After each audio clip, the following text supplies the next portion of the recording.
Hey, what's up guys, Vic here with PhoneArena with a comparison of the video recording capabilities on the OnePlus 10T and the iPhone 13. So right now I'm recording with the main cameras, not the selfie cameras, the main cameras on both phones. So you should be able to see some differences and you let me know which one you prefer. I cannot see the footage right now. So let me flip these two phones over so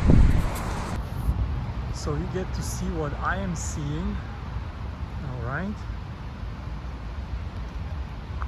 And the iPhone definitely has the wider perspective in 4K video recording, while OnePlus kind of crops in and doesn't have as wide field of view.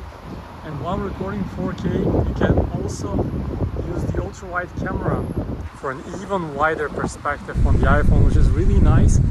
And the OnePlus, unfortunately, the ultra-wide camera does not work in 4K. It only works 1080p resolution, so that's one limitation.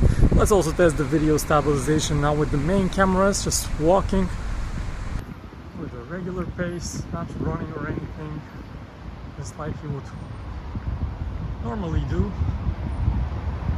Alright, so you let me know which one you think does better in terms of video recording. Thanks for watching.